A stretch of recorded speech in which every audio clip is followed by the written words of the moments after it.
Welcome to the Agora and Thermal Baths. Cyreni's Agora was the public marketplace and political hub of the city. Its central courtyard was open to the sky, while market stalls and shops ran along the sides, some neatly tucked away under long-roofed colonnades. As in other Greek cities, the Agora included a central hearth, known as a prytaneum. This place served as Cyreni's official embassy where guests were welcomed to the city.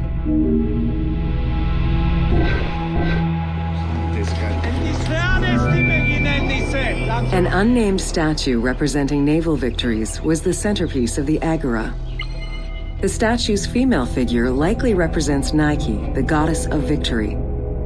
It was likely very similar to the victory of Samothrace, which currently resides in the Louvre Museum and served as a reference for the team.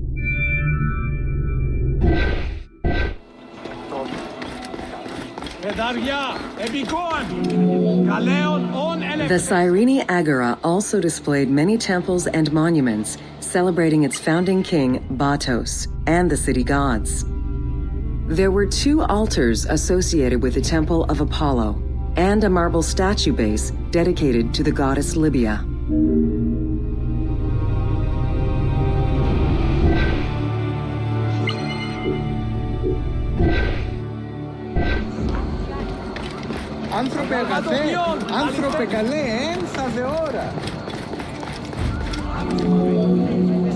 The civic buildings included a law court complete with an archive library that would have housed legal documents and other papers essential to the city's governance.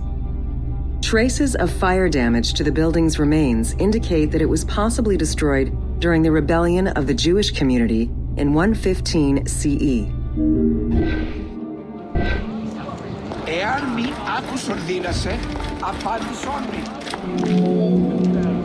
Public baths were common in Roman and Greek cities, and Cyrene held true to this tradition. 2 thermal baths from different eras were discovered among the ruins. An inscription at the entrance of one of the baths is presumed to be attributed to the owner. It dates the building to the Hellenistic period.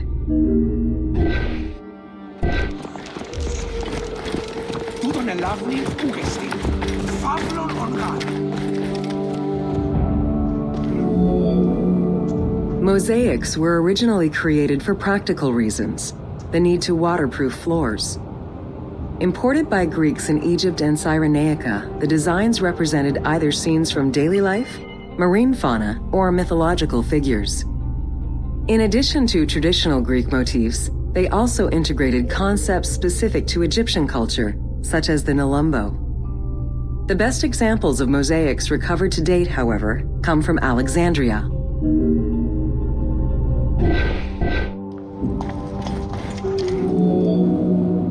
The Cyrene baths were fitted into an underground tomb dated somewhere between the 8th and 6th century BCE. Bath seats were carved directly in the rock, allowing for more comfortable ablutions. As with many of the public buildings, the thermal baths were elaborately decorated. Statues such as Aphrodite and Eros the Archer were discovered within.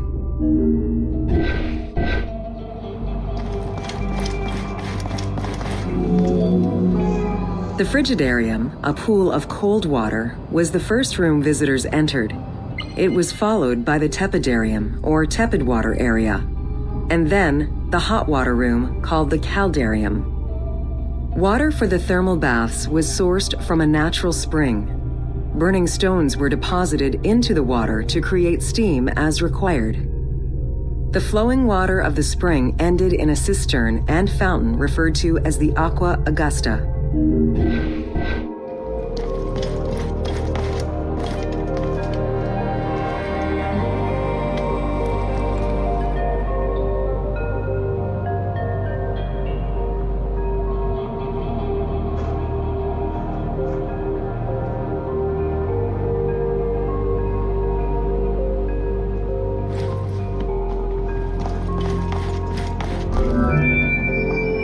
Later Roman baths were built under Emperor Trajan and then restored under Hadrian. After the earthquake of 365 CE, they were replaced by baths of Byzantine design, with stones from the old thermal baths used in the reconstruction. The team relied on documentation describing the baths built under Trajan in order to create the location available in the game. Later Roman baths were built under Emperor Trajan and then restored under Hadrian. After the earthquake of 365 CE, they were replaced by baths of Byzantine design, with stones from the old thermal baths used in the reconstruction. The team relied on documentation describing the baths built under Trajan in order to create the location available in the game.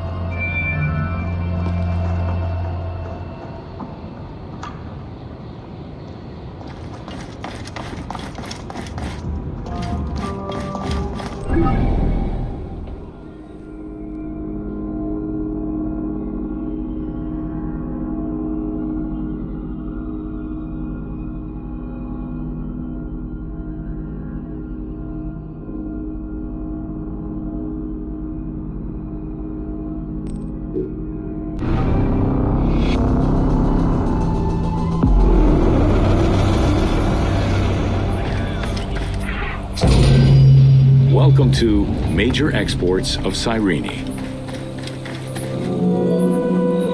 Cyrene's main source of economic wealth was in the cultivation and export of poppies and silphium. Though the opium oil from the poppies was also an export, little is known about this crop. Information about the cultivation of silphium, however, is more accessible to us.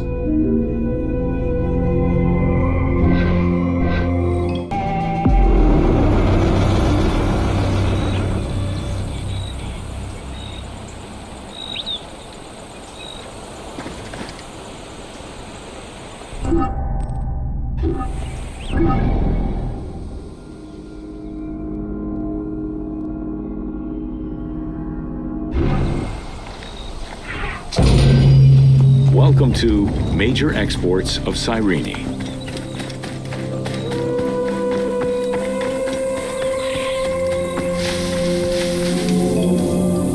Silphium, with its yellow flower, was considered a gift from the sun god. Grown solely in this region near the Mediterranean Sea, silphium extract was exported at high prices and was so crucial to the wealth of Cyrenaica that it was depicted on their coins.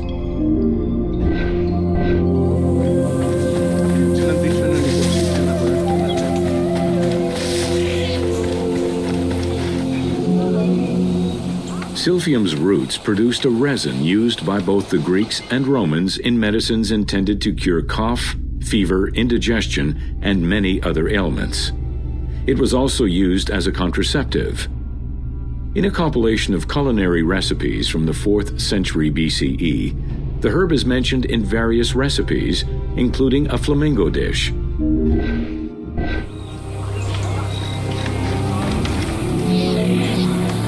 High demand, overexploitation, and possibly a shift in climate all contributed to the eventual extinction of silphium.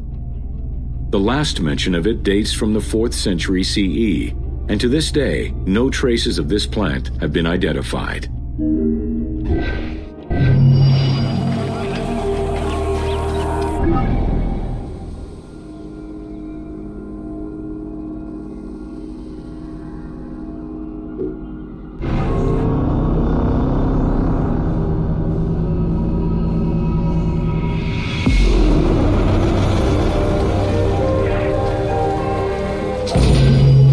Welcome to Ancient Egyptian Hieroglyphs.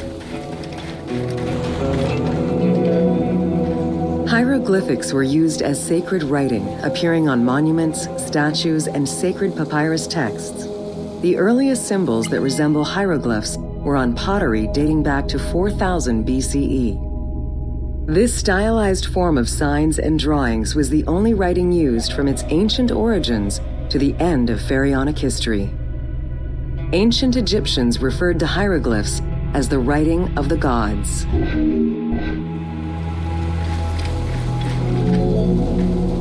Considered a difficult language, it was intended for pharaohs, nobility, and priests, and meant to be used in ceremonies, within tombs, and for government records.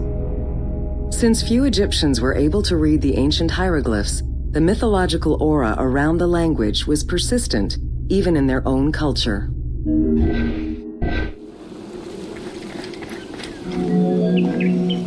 The structure of hieroglyphs offers insight into Egyptian culture, not just in what the translations say, but in the structure of the symbols themselves.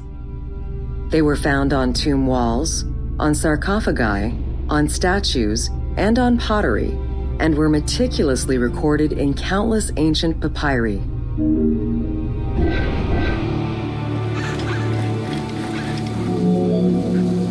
In many temples, priests would perform rituals and daily offerings. These were accompanied by hieroglyphs used as spells. In tomb paintings, the hieroglyphs are represented with formulas to recite. These spoken words were meant to be spells which would allow the deceased to benefit from the offerings for all eternity. Spells and offerings were also written for the living, to enhance medicines and cure illnesses.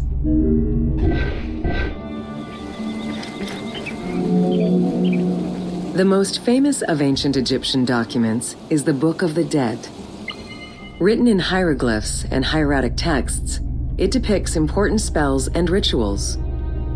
These spells were intended to ensure a smooth transition from life to death and allow the deceased to safely navigate the perils of the afterlife.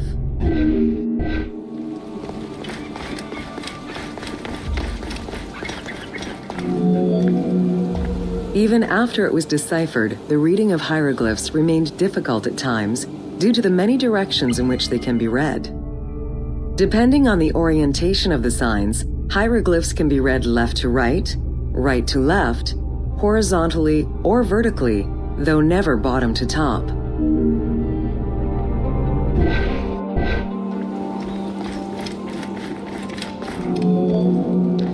A clue on which way to read is to first notice which direction the figurative signs are facing. If a pictogram is looking to the right, then the reader is meant to start from the right and read towards the figure. Column text on a papyrus begins from the right, then goes top to bottom for each column.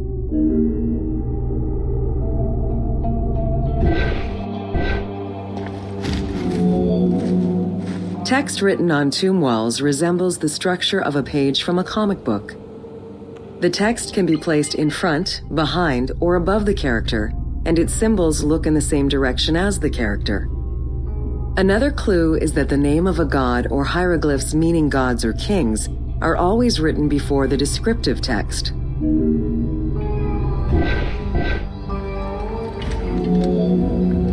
Compared to alphabetical languages, Egyptian hieroglyphs have more symbols. Confronted with the absence of vowels, the Egyptians invented a category of signs. When placed at the end of words, these signs help inform its meaning. For instance, a drawing of a lion will refer to a lion and also relate to the abstract concept of a lion as something dangerous or powerful.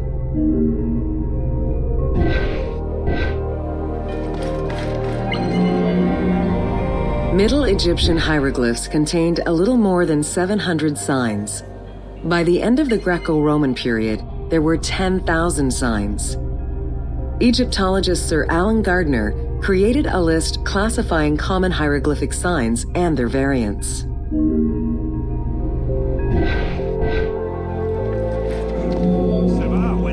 Ancient Egyptian languages have many similarities with Asian and African languages. They have evolved in similar ways to the various forms of written Egyptian. These languages belong to the Hamito-Semitic group. There were 5 clear evolutions in the Egyptian language, each with their own distinctive structure. These languages are known as Old Egyptian, Middle Egyptian, Late Egyptian, Demotic, and Coptic. Coptic is the only living language that allows linguists to define the vowel structure and to distinguish different dialects.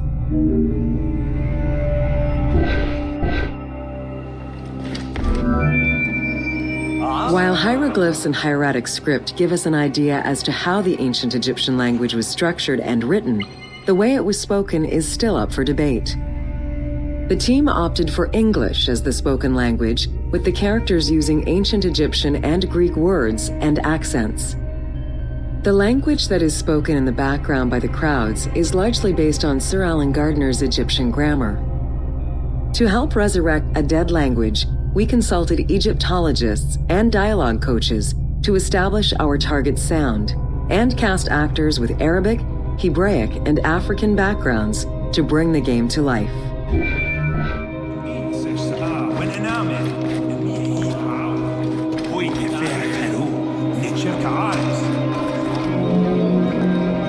After Alexander the Great's arrival in Egypt and the establishment of his reign, Greek became the language used by the governing bodies. The inability to read hieroglyphs caused resentment among the Greek population. It's from this tension that the Rosetta Stone was created.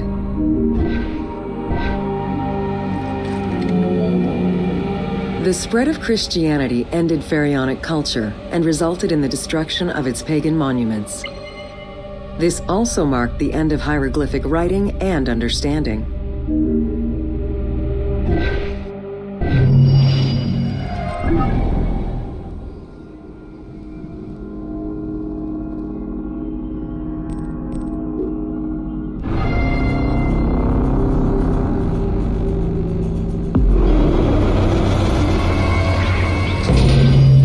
Welcome to Siwa.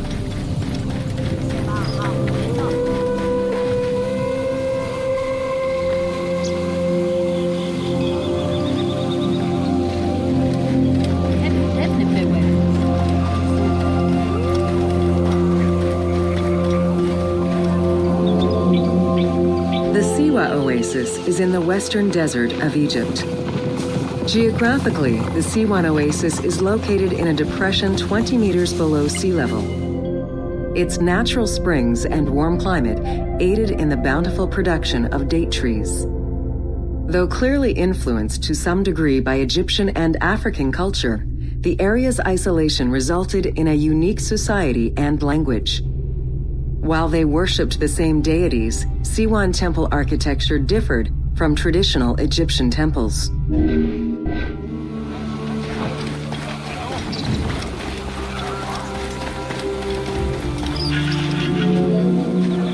Old Kingdom Egyptians referred to the oasis as cauldron due to its unique geographical structure. Oases were crucial for nomadic tribes and caravans. Without them, there was no chance of survival in an otherwise harsh landscape. As such, oases quickly became hubs for trade, as well as areas of political control.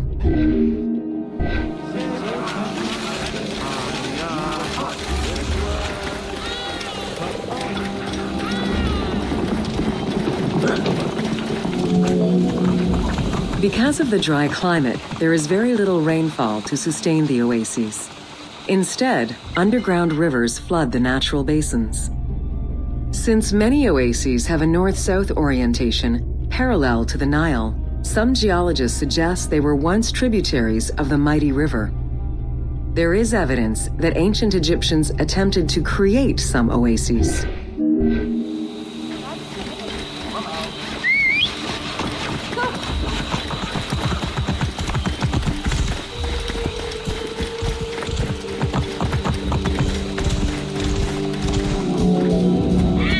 The Libyan oases are the best known, as they are geographically and culturally linked to the Nile Valley and the Delta.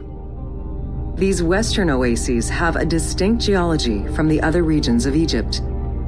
The most famous and important oases are Karga, Dakhla, Farafra, Baharia, and Siwa.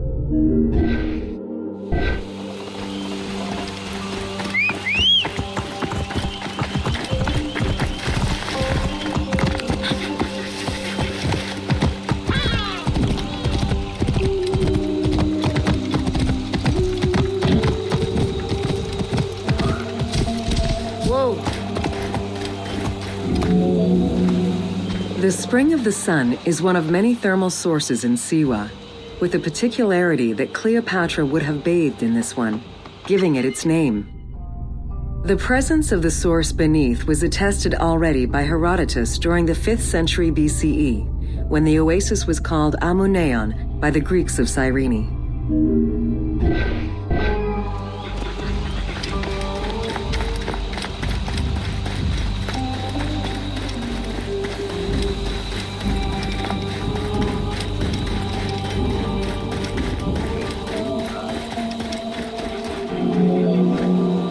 Oracles predicted the future, delivered omens that could be more or less obscure, and offered divine guidance.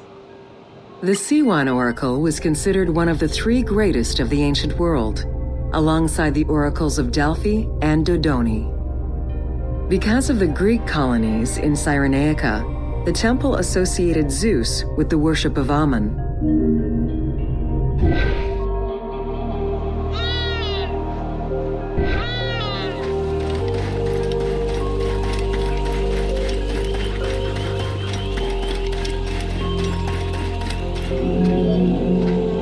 It is no wonder that Alexander the Great made the perilous journey to Siwa in order to consult the oracle, emulating the actions of mythical heroes such as Hercules and Perseus.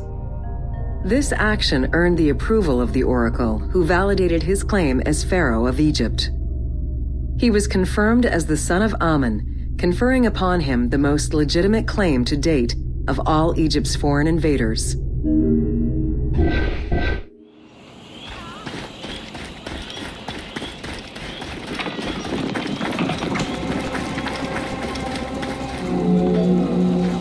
The powerful and the rich would send gifts or travel great distances in order to ensure their good fortune by gaining the blessing of the Oracle of Siwa. Every successful blessing only increased the soothsayer's prestige. Runner Eubotus, a famous citizen of Cyrene, consulted the oracle in order to know if he would win the 93rd Olympic Games race in 408 BCE. He did, enhancing the standing of the Siwan Oracle in the process.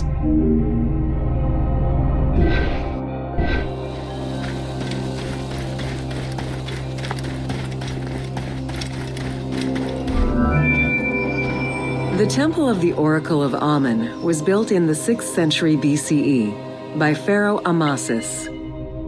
In the game, its entrance is guarded by ram-headed sphinxes, the animal representing Ammon. They were inspired by similar statuary located at the British Museum. Another option would have a Greek-influenced representation of Zeus Ammon, a human-headed sphinx with horns. This representation of Zeus Ammon was very popular in Siwa.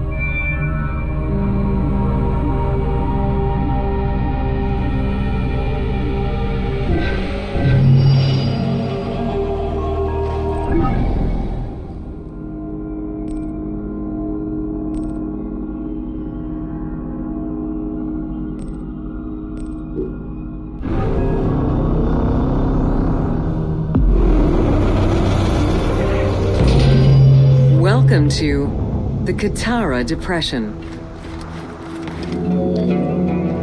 The Qattara Depression is located in the northwest part of Egypt. Reaching 18,000 square kilometers, the basin is 133 meters below sea level and covered with salt. It is the second lowest point in Africa, after the Afar Depression.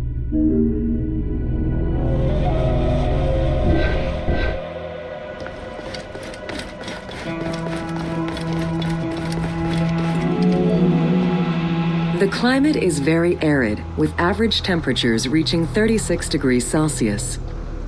The famous Siwa Oasis is located on the protected southwestern region. Today, the Qattara Depression is utilized for oil exploration.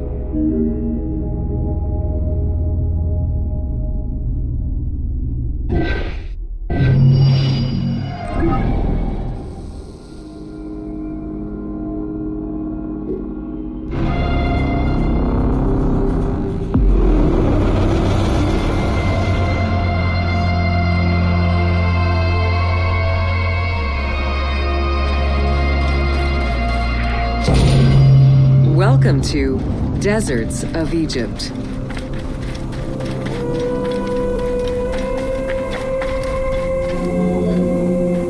Reaching out on either side of the lush Nile, are the harsh, arid Western Desert and the mountainous Eastern Desert. They cover nearly 94% of Egypt. Each of these parent deserts have their own microclimate and contain several smaller deserts with a distinctive fauna and flora. Whale fossils were discovered within the depths of the Sahara. Known as the Valley of the Whales, this location is evidence of the seas which once covered the area.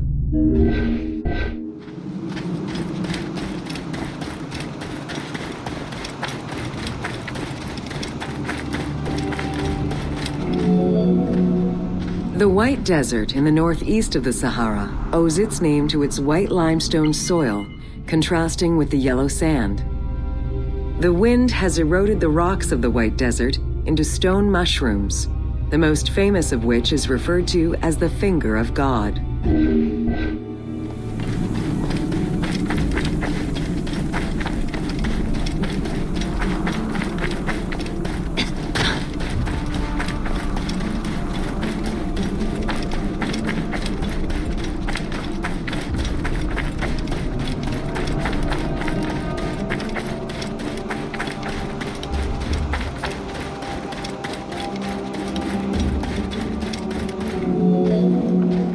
The Great Sand Sea is a large unbroken desert that reaches out through western Egypt and eastern Libya. It is home to a unique geological formation known as Libyan silica glass. The pale yellowish-green material ranges from pebble-sized fragments to glass rocks the size of rough boulders.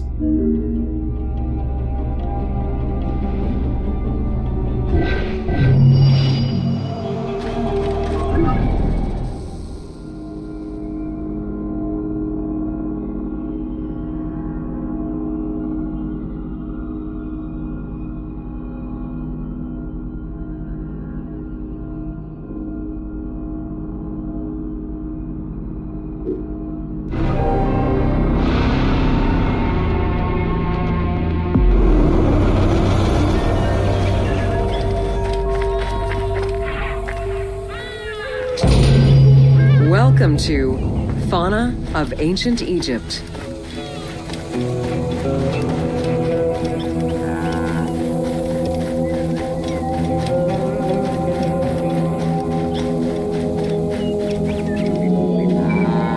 Both domesticated and wild animals were features in ancient Egyptian bas-reliefs as early as the First Dynasty. While the variety of wildlife served as a reliable food source, it also influenced both culture and mythology.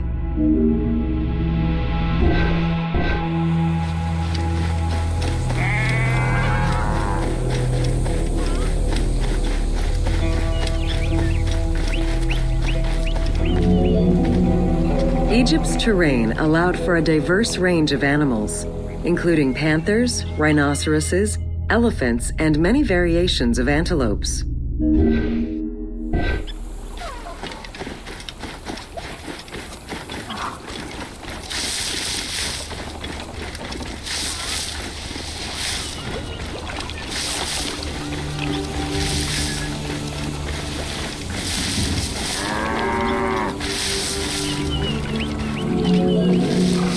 The Nile was home to many species of fish, along with hippopotami and crocodiles.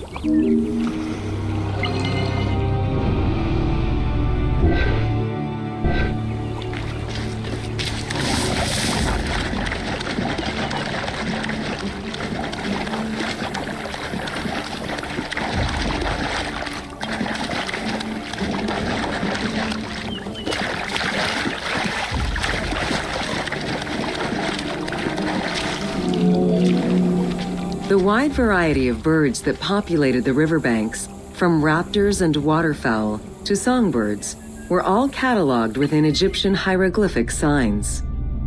Encounters with reptiles and insects, such as cobras, scorpions, and scarabs, influenced hieroglyphs and art.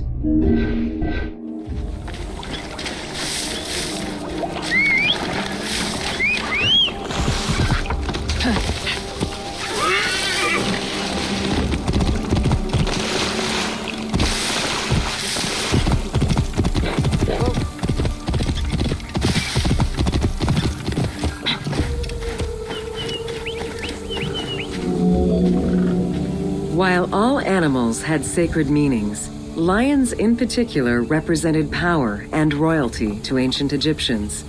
They were so prized by pharaohs that they were hunted to extinction within Egypt.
Welcome to Jean.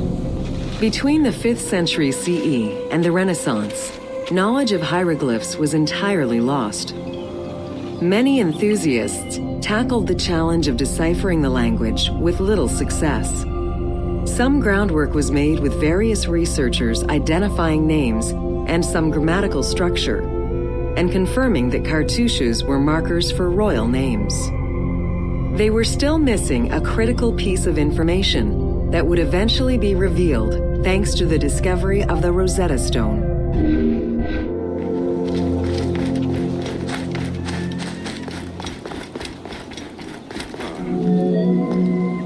The Rosetta Stone was found in 1799 by Bouchard, a soldier in Napoleon's army. The stela dates from 196 BCE, written in ancient Egyptian and Greek with 3 scripts: hieroglyphics, Demotic, and Greek alphabet. Following the defeat of Napoleon Bonaparte in 1801, the English took possession of the stone. It has been at the British Museum since 1802 and remains the most visited object of the museum to date.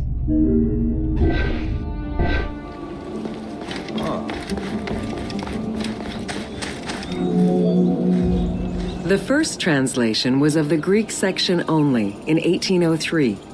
It detailed a decree of Pharaoh Ptolemy V, reminding the citizens that their pharaoh had led Egypt to prosperity.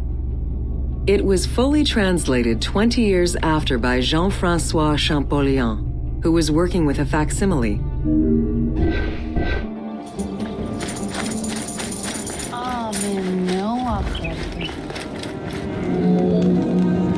Through his studies of the stone, Champollion was able to make a critical observation that would unlock the whole mystery: that hieroglyphics were not only ideograms but also phonograms. Hieroglyphs consist of phonetic glyphs, single characters, and logograms. Essentially, they are a combination of phonetics, alphabet, and full words, which in total form a language.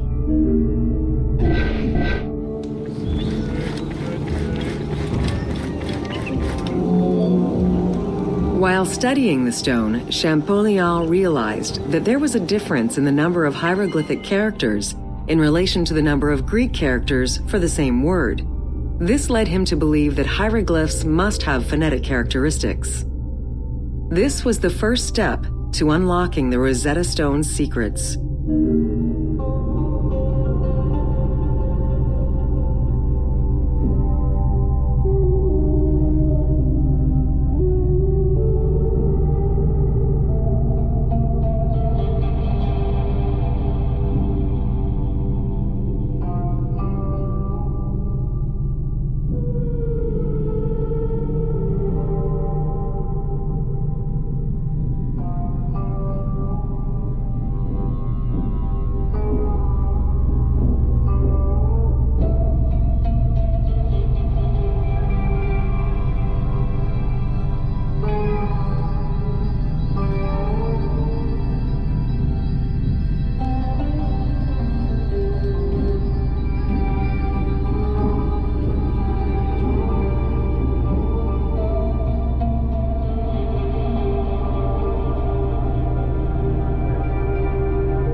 To prove this theory, Champollion began identifying Egyptian rulers' names and then compared their phonetic pronunciation to the Greek version.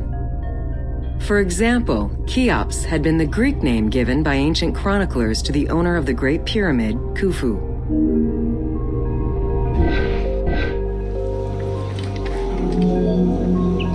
The next step for Champollion was to confirm that his approach was verifiable by using the Philae obelisk as an additional reference. Engraved in the obelisk are two inscriptions in Egyptian hieroglyphs and Greek. Once he confirmed the names of Ptolemy and Cleopatra within these texts and confirmed the same phonetic patterns as on the Rosetta Stone, Champollion knew he was on the right track.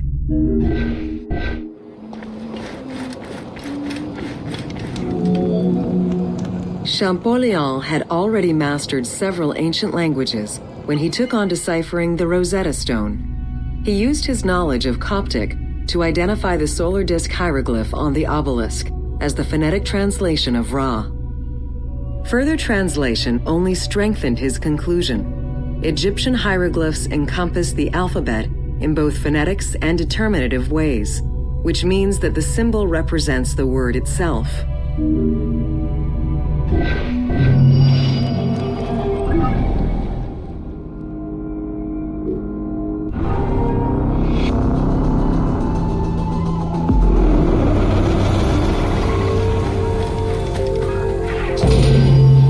Welcome to Flora of Ancient. The climate and unique geography of the Nile Delta offered a wide variety of plant species. Many of these plants served as sustenance for ancient Egyptians and as crops for trade. The Nile's consistent seasons allowed Egypt to sustain itself for centuries.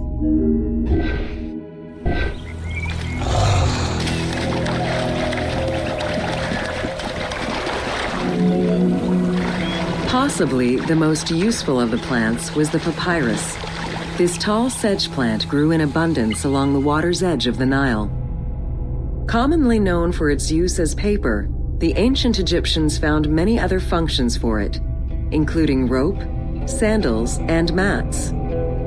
Papyriform boats made from the plant are seen in paintings and reliefs, and were used in ritualistic ceremonies.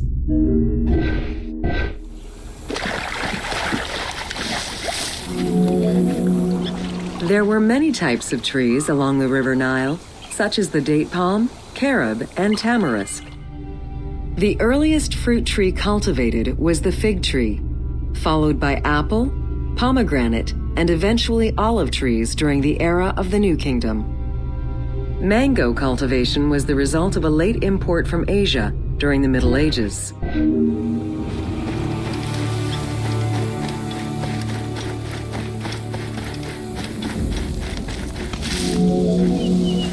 Some trees were associated with gods, such as the acacia with Horus.